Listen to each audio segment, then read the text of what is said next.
Terror en estado puro.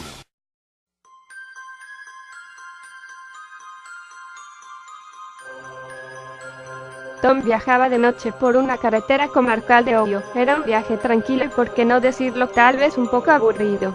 Para entretenerse había sintonizado una frecuencia de radio en la que un loco predicador hablaba de la salvación eterna, por supuesto después de hacer una generosa donación a su iglesia.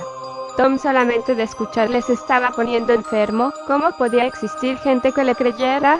¿No estaría prohibido vender productos falsos como las astillas de la cruz de Cristo o las lágrimas de la Virgen María? Estaba tan indignado que casi no se dio cuenta de una jovencita que caminaba por el arcén de la carretera y le hacía gestos para que se detuviera. Casi frenando en seco, Tom detuvo su vehículo pocos metros por delante de la chica. «Cielo, ¿cómo se te ocurre caminar sola a estas horas con el frío que hace? He estado a punto de llevarte por delante con mi coche», dijo Tom mientras reducía el volumen de la radio. «Gracias por detenerse, señor. Tengo mucha prisa porque mi bebé me está esperando. Se me ha hecho de noche y nadie se ha detenido para ayudarme. Usted debe ser la tercera persona que veo en media hora y el primero que me ayuda. No te preocupes, si no me desvía mucho del camino te acercaré a tu casa». Tom no acostumbraba a recoger autostopistas y probablemente si no hubiera estado tan absorto con el programa de radio que escuchaba no se hubiera arriesgado a detener su vehículo para ayudar a una desconocida. En todo caso, al ver la cara de preocupación de la que parecía casi una niña y escuchar la historia de que debía reunirse con su bebé, se conmovió. «Hola, me llamo Tom, no sé cómo no te has congelado en una noche como esta», le dijo mientras le ofrecía una sonrisa. «Muchas gracias, Tom, soy Sarah, no tenía previsto caminar hasta tan tarde, realmente no estoy lejos de casa, solo hay que llegar al próximo puente que está a un par de kilómetros, allí está mi bebé esperándome». Tom no se atrevía a preguntarle la edad a la chica, le había dejado impresionado que nombrara 2 veces a su bebé pues no aparentaba tener más de 14 o 15 años. Fijándose un poco en las ropas de Sarah se dio cuenta que probablemente perteneciera a algún tipo de congregación amish porque sus holgadas vestimentas parecían casi sacadas del siglo pasado. Estaba confuso y no sabía qué tema de conversación sacar pues aunque se moría de ganas de comentar con alguien las estupideces que pregonaba en su discurso el predicador, sabía que los amish eran bastante religiosos y lo que menos pretendía era incomodar a la chiquilla. Casi sin darse cuenta se creó un incómodo silencio que duró un par de minutos hasta que «Es aquí», dijo la chica al acercarse al puente que le había mencionado antes. Tom redujo la velocidad del vehículo hasta que, como por arte de magia, al situarse sobre el puente, el coche se detuvo solo. Las luces, la radio y la calefacción se apagaron y por más que trataba de arrancar nuevamente le resultaba imposible. Y entonces sintió algo a su izquierda. Era como si todos los animales que habitan la noche se hubieran puesto de acuerdo para hacer un silencio absoluto, no se escuchaba nada, ni tan siquiera el viento mover las hojas de los árboles cercanos. Cuando de repente un suave llanto se empezó a oír, era como un susurro que cada vez se hacía más fuerte. Bajó la ventanilla para escuchar mejor y cuando se dio la vuelta vio que la chica ya no estaba en el asiento del copiloto. Era verdaderamente extraño, porque no había escuchado abrirse o cerrarse la puerta de su acompañante. También le resultó raro que se fuera sin despedirse pues se había mostrado muy educada durante los escasos minutos que la había conocido. Pero lo que verdaderamente le atormentaba era ese llanto que cada vez era más intenso, como el de un bebé que lleva desatendido horas. Bajó del vehículo y se acercó al borde del puente donde parecía que se escuchaba con mayor intensidad. No había duda, provenía de debajo del puente. Tom no era un hombre valiente pero se encontraba como hipnotizado por los quejidos de lo que parecía un bebé. Pensó que tal vez Sarah había bajado a atender a su hijo y por eso, con las prisas, no se había despedido, así que regresó a la entrada del puente y bajó al río por uno de los laterales. Descendió hasta encontrarse cerca del río, el lugar del que parecía provenir el llanto. Misteriosamente, y aunque no podía ver nada, cada vez podía escuchar con más claridad el lamento del bebé. Era extraño porque parecía provenir de las aguas y por más que miraba junto a su lecho no podía ver nada, pero entonces lo sintió. Como si una fría aguja de hielo se clavara en su espalda, le sacudió un escalofrío que le dejó prácticamente petrificado. Podía notar como alguien le miraba desde el puente, una mirada fija que le helaba la sangre. Lentamente levantó la cabeza para ver quién le vigilaba y cayó al suelo de la impresión. Colgando del puente se encontraba el cadáver de Sara, que parecía haberse ahorcado con una cuerda atada a la barandilla del puente. Sus fríos ojos de muerta le miraban fijamente, su rostro tenía una extraña mueca de dolor y su boca parecía desencajada, pero lo más aterrador estaba por llegar. Porque aunque Sara parecía llevar varios días muerta en el lugar, empezó a moverse. Un brazo se extendió y con un dedo señaló el lecho del río. Tom aún desde el suelo estaba tan petrificado por el miedo que no se atrevía a moverse, pero como la luz atrae a los insectos nocturnos, casi sin poder evitarlo giró su cabeza hasta mirar al lugar donde apuntaba el dedo en descomposición de Sara. En el agua podía verse el cuerpo de un recién nacido flotando boca abajo y una vez más escuchó el llanto desconsolado. El miedo dio camino al pánico y el terror que antes le paralizaba ahora le obligaba a correr tan rápido como podía. Subió tropezando por la cuesta por la que había descendido al cauce del río, se metió nuevamente en su coche. Pero no arrancaba y cada vez se escuchaba más cerca el llanto del niño y el lamento del espíritu de Sara. Totalmente desesperado empezó a empujar el vehículo que, tan misteriosamente como se había apagado, se encendió solo al cruzar el puente. Subió al coche y condujo tan rápido como pudo para escapar del puente de los lamentos.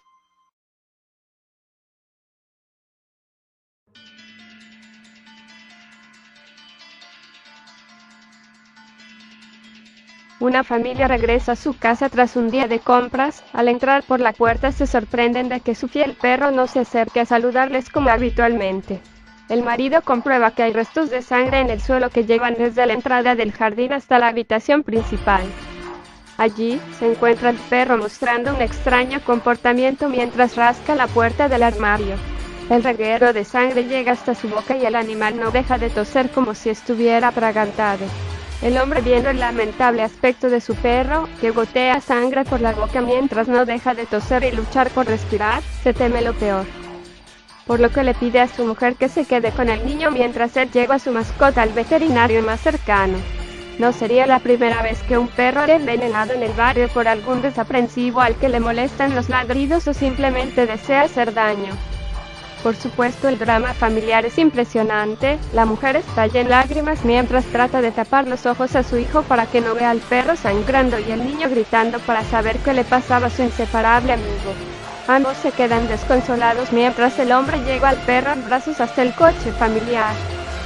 Al llegar al veterinario es inmediatamente atendido en la sala de urgencias, donde se comprueba que el perro tiene un corte muy profundo en el hocico. El corte es muy limpio, como hecho con un cuchillo. Pero eso no es lo que más le preocupa al veterinario. El animal parece extenuado y a punto de ahogarse, ya que le resulta casi imposible respirar, por lo que deciden sedarlo con la intención de buscar el objeto que parece impedirle tomar aire. Finalmente el veterinario empieza a sacar un objeto sanguinolento que inicialmente no es capaz de distinguir. Al extraerlo completamente se dan cuenta de que es un dedo humano que parece haber sido arrancado de un mordisco por el animal. El hombre palideció al comprender por qué su perro no se despegaba de la puerta del armario y porque el reguero de sangre llegaba hasta allí. Había alguien dentro del armario cuando ellos llegaron. Mientras ellos salieron a comprar, alguien había entrado en su casa con intención de robar, pero el perro lo atacó y tuvo que refugiarse en el armario para evitarle. El animal le había mordido en la mano y él le había clavado un cuchillo en el morro, dándole el tiempo justo para escapar. Inmediatamente llamó a su mujer para avisarla de que tenía que salir inmediatamente de esa casa. Pero no contestaba el teléfono. Preocupado por su familia, regresó tan rápido como pudo mientras llamaba a la policía conduciendo a toda velocidad. Al llegar allí se encontró lo que más temía. En su ausencia, el ladrón aprovechó para salir del armario y, enfadado por la herida que le había infligido el perro de la familia, se vengó degollando a su mujer y su hijo antes de escapar.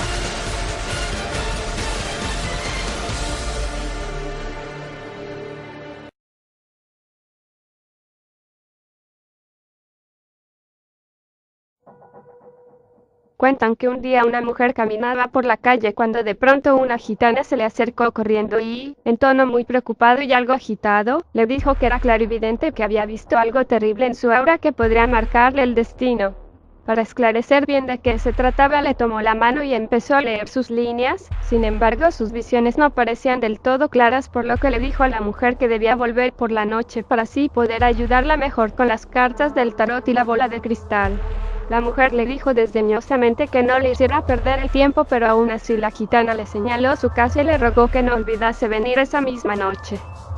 Al llegar a su casa después del trabajo, la mujer recordó las palabras de la gitana y se inquietó un tanto al pensar que si estaba tan preocupada y ni siquiera la cobró, podría ser porque en verdad creyó ver algo. No obstante, prefirió no ir al lugar indicado, no sabía cuáles eran las intenciones reales y acudir de noche a un callejón apartado era muy peligroso. A la mañana siguiente, cuando fue, no encontró a la gitana sino a una ancianita que le dijo que la gitana había salido y le había dejado una carta de suma importancia, una carta que debía ser leída cuanto antes fuera posible. Nuevamente la mujer no dio mucha importancia a la gitana y optó por leer la carta cuando estuviese en la comodidad de su hogar.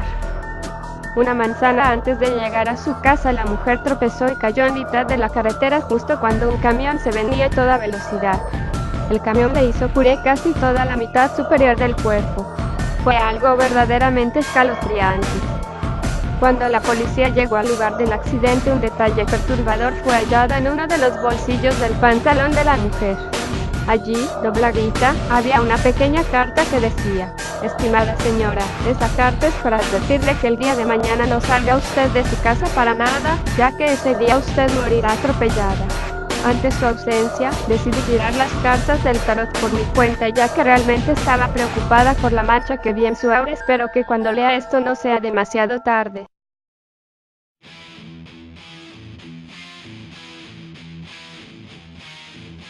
Un hombre profundamente enamorado recibe la noticia de que su novia ha fallecido recientemente tras sufrir un ataque al corazón en su lugar de trabajo. Al día siguiente, tras un emotivo funeral, agotado y aún llorando por la pérdida de su gran amor, vuelve a su casa, donde tras varias horas de llantos desconsolados empieza a recibir llamadas en su teléfono móvil. Cansado y sin ganas de hablar con nadie, hace caso omiso a la insistencia de la persona que le llama y finalmente consigue dormirse. Al despertar, revisa su teléfono y comprueba que las llamadas recibidas la noche anterior fueron realizadas desde el teléfono de su amada muerta. Asustado y confuso, llama al número y solo escucha quejidos ahogados y una débil respiración. La llamada se corta a los pocos segundos. Esa misma tarde se acerca al cementerio a poner unas flores en la tumba de la fallecida y despedirse por última vez. Mientras llora recordando a su amor, se acuerda de las llamadas que recibió y prueba nuevamente a llamar al número de su novia, pensando que algún familiar habrá guardado su móvil, y trató de ponerse en contacto con él. Para su sorpresa, al marcar el número se empezó a escuchar la melodía del teléfono de su pareja, un sonido casi imperceptible que pudo escuchar debido al silencio que reina en los cementerios. De inmediato sintió como un escalofrío recorría su espalda. Su amada muerta le había estado llamando desde el más allá. Muerto de miedo y acobardado por la idea de estar solo cuando un espíritu le atormentaba, se acercó a uno de los empleados del cementerio que se encargaba de mantener en buen estado las tumbas.